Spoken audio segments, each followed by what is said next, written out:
Notre secours est dans le nom du Seigneur qui a fait le ciel et la terre. Nous continuons notre question à supposer qu'un jour nous rentrions en terre promise et dans le jardin d'Éden, ce qui est le cas du peuple hébreu qui écoute Moïse. Comment faire pour y rester quand tu auras mangé et que tu seras rassasié, quand tu auras bâti de belles maisons et que tu les habiteras? Garde-toi de dire en ton cœur, c'est ma force, ma vigueur qui les a bâtis. Mais ça, c'était hier. Aujourd'hui, Moïse, Deutéronome chapitre 9, va plonger pour le coup au cœur du problème. C'est quoi le cœur du problème? Vous le connaissez, donc je ne dis rien, je vous laisse le redécouvrir par vous-même.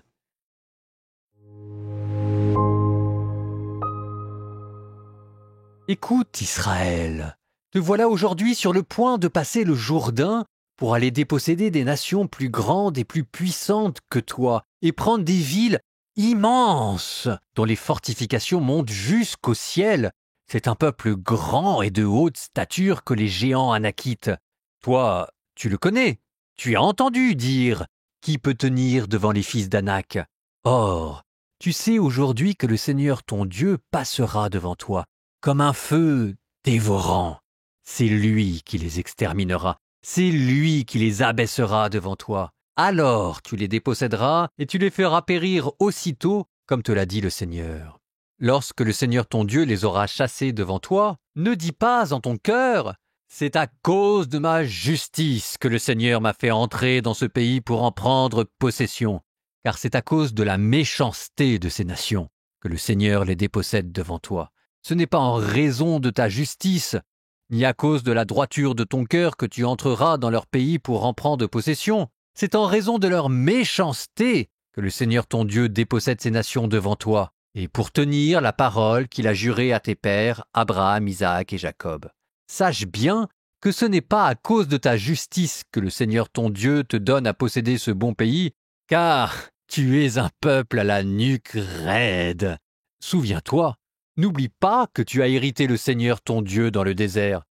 Depuis le jour où vous êtes sortis d'Égypte, jusqu'à ce que vous arriviez en ce lieu, vous avez été rebelles au Seigneur. Au mont Horeb, vous avez irrité le Seigneur. Et le Seigneur s'est mis dans une telle colère qu'il voulait vous exterminer. J'étais monté sur la montagne pour recevoir les tables de pierre, les tables de l'alliance que le Seigneur a conclue avec vous. Je suis resté dans la montagne 40 jours et 40 nuits sans manger ni boire. Le Seigneur m'a donné les 2 tables de pierre écrites du doigt de Dieu et portant toutes les paroles qu'il vous avait dites du milieu du feu sur la montagne le jour de l'assemblée. C'est donc, au bout de 40 jours et de 40 nuits, que le Seigneur m'a donné ces 2 tables de pierre, les tables de l'Alliance. Le Seigneur me dit « Lève-toi, descends vite d'ici, car ton peuple, que tu as fait sortir d'Égypte, s'est corrompu. » Ils n'ont pas mis longtemps à s'écarter du chemin que je leur avais ordonné de suivre. Ils se sont fait une idole en métal fondu. Le Seigneur me dit encore, « Je vois que ce peuple est un peuple à la nuque raide. Laisse-moi faire. Je vais les anéantir, effacer leur nom de sous les cieux, et je ferai de toi une nation plus puissante et plus nombreuse que ce peuple. » Je redescendis de la montagne qui était toujours en feu. Je tenais dans les mains les 2 tables de l'Alliance, et je vis que vous veniez de pécher contre le Seigneur votre Dieu. Vous vous étiez fait un veau en métal fondu. Vous n'avez pas mis longtemps à vous écarter du chemin que le Seigneur vous avait ordonné de suivre. Je pris les 2 tables, de mes 2 mains je les jetai et je les brisai sous vos yeux. Je tombai à terre devant le Seigneur, et comme la première fois, je fus 40 jours et 40 nuits sans manger ni boire à cause de tous les péchés que vous aviez commis. Vous aviez fait ce qui est mal aux yeux du Seigneur et ainsi vous l'aviez exaspéré. Je redoutais cette colère, cette fureur du Seigneur, irrité au point de vouloir vous anéantir. Et cette fois encore, le Seigneur m'écouta. Contre Aaron également, le Seigneur se mit en grande colère, au point de vouloir l'anéantir. À ce moment-là, j'ai intercédé aussi pour Aaron. Quant à votre péché, ce veau que vous aviez fait, je l'ai pris, je l'ai brûlé, je l'ai broyé, je l'ai réduit en fine poussière, et j'en ai jeté la poussière dans le torrent qui descend de la montagne. À Tabéra, à Massa, à Kibrot-Hataawa, vous avez irrité le Seigneur. Et quand le Seigneur vous renvoya de Kadès-Barnéa en disant « Montez prendre possession du pays que je vous ai donné », vous avez été rebelle à l'ordre du Seigneur votre Dieu. Vous n'avez pas cru en lui. Vous n'avez pas écouté sa voix. Rebelle au Seigneur. Vous l'avez été depuis le jour où je vous connais. Je suis donc tombé à terre, devant le Seigneur. Et durant ces 40 jours et ces 40 nuits, je restai prostré, car le Seigneur avait dit qu'il allait vous les anéantir. J'ai intercédé auprès du Seigneur et j'ai dit « Seigneur mon Dieu, ne détruis pas ton peuple, ton héritage, lui que tu as racheté dans ta grandeur et que tu as fait sortir d'Égypte par ta main puissante. Souviens-toi de tes serviteurs, Abraham, Isaac et Jacob. Ne regarde pas l'endurcissement de ce peuple, ni sa méchanceté, ni son péché, que dans le pays d'où tu nous as fait sortir, l'on ne dise pas « Le Seigneur n'a pas été capable de les faire entrer dans le pays dont il leur avait parlé. C'est à cause de sa haine contre eux qu'il les a fait sortir pour les faire mourir dans le désert. Pourtant, c'est bien eux ton peuple, ton héritage, que tu as fait sortir par ta grande force et ton bras étendu. » En ce temps-là, le Seigneur me dit « Taille 2 tables de pierre, semblables aux premières, et monte vers moi sur la montagne. Tu feras aussi une arche de bois. J'écrirai sur ces tables les paroles qui étaient sur les premières, celles que tu as brisées, et tu les placeras dans l'arche. J'ai donc fait une arche en bois d'acacia, j'ai taillé 2 tables de pierre semblables aux premières, et je suis monté sur la montagne, les 2 tables dans la main.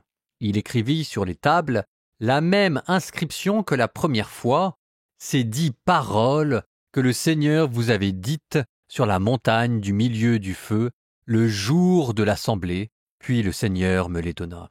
Je suis redescendu de la montagne. J'ai placé les tables dans l'arche que j'avais faite, et elles y sont restées, comme le Seigneur me l'avait ordonné. Les Israélites levèrent le camp et quittèrent les puits de Béné Yaakan pour Moséra. C'est là que mourut Aaron et qu'il fut mis au tombeau. De là, ils partirent pour la Goudgoda, et de la Goudgoda vers Yotbata, un pays de torrents d'eau.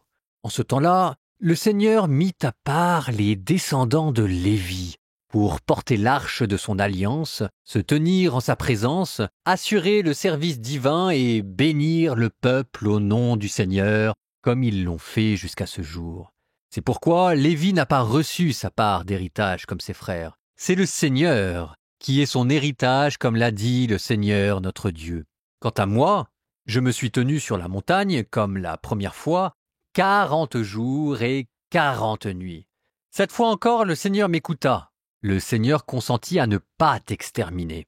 Alors le Seigneur me dit, « Lève-toi, va devant le peuple, donne le signal du départ, qu'ils entrent en possession du pays que j'ai juré à leur père de leur donner. »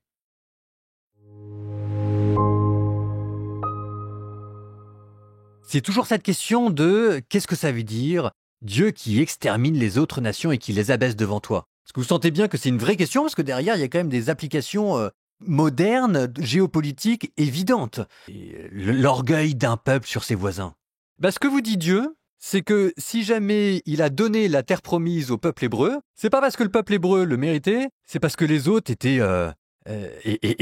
faisaient n'importe quoi. Lorsque le Seigneur Dieu, ton Dieu, les aura chassés devant toi, ne dis pas en ton cœur « C'est à cause de ma justice que le Seigneur m'a fait entrer dans ce pays pour en prendre possession, car c'est à cause de la méchanceté de ces nations que le Seigneur les dépossède devant toi. » Sous-entendu, c'est pas parce que tu es quelqu'un de bien, c'est parce que les autres sont pires.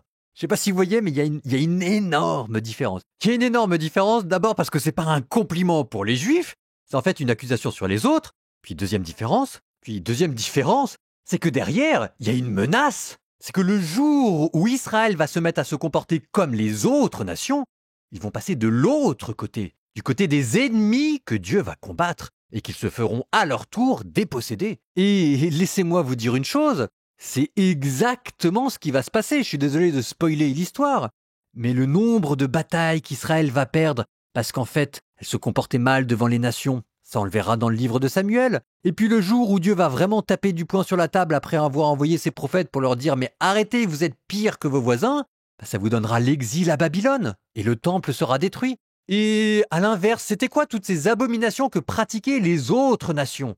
Vous aviez l'exploitation économique, vous aviez le désir de conquête, vous aviez l'arrogance sexuelle, vous aviez la manière de sacrifier les enfants. On a retrouvé des tombes avec des enfants sacrifiés. Et vous savez, là, tout ce que je vous dis là, il n'y a pas besoin de regarder très loin pour le retrouver en France, chez nous aussi. Enfin, si jamais je vous disais tout ce que j'entends en confession, et c'est pas pour le plaisir de me plaindre ou de pointer du doigt ce qui va mal, mais faut pas se croire meilleur que les civilisations antiques. Ça, c'est faux. C'est un jour, ce seront les autres générations qui nous jugeront et on verra bien ce qu'elles diront de nous. Et pour l'instant, n'oublions pas que les civilisations peuvent mourir et que si nous faisons n'importe quoi, Dieu nous dépossédera.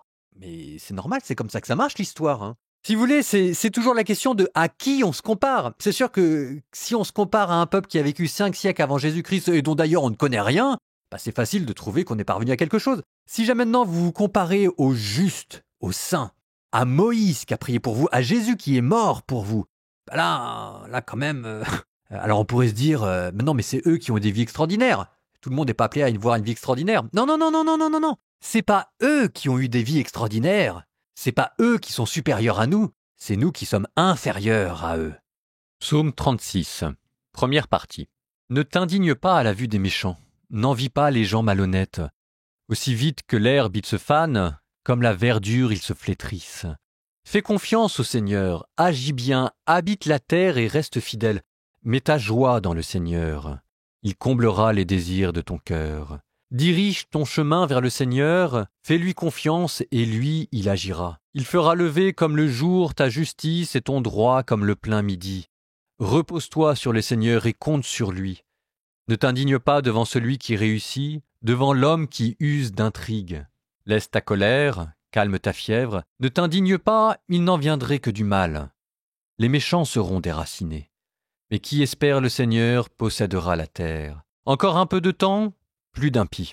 Tu pénètres chez lui, il n'y est plus. Les doux posséderont la terre et jouiront d'une abondante paix. L'impie peut intriguer contre le juste et grincer des dents contre lui. Le Seigneur se moque du méchant, car il voit son jour qui arrive. L'impie a tiré son épée, il a tendu son arc pour abattre le pauvre et le faible, pour tuer l'homme droit. Mais l'épée lui entrera dans le cœur, et son arc se brisera. Pour le juste, avoir peu de bien vaut mieux que la fortune des impies, car le bras de l'impie sera brisé, mais le Seigneur soutient les justes. Il connaît les jours de l'homme intègre, qui recevra un héritage impérissable. Pas de honte pour lui au mauvais jour, au temps de famine il sera rassasié.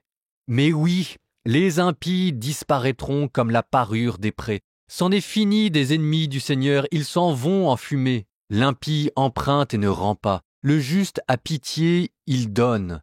Ceux qu'il bénit posséderont la terre, ceux qu'il maudit seront déracinés.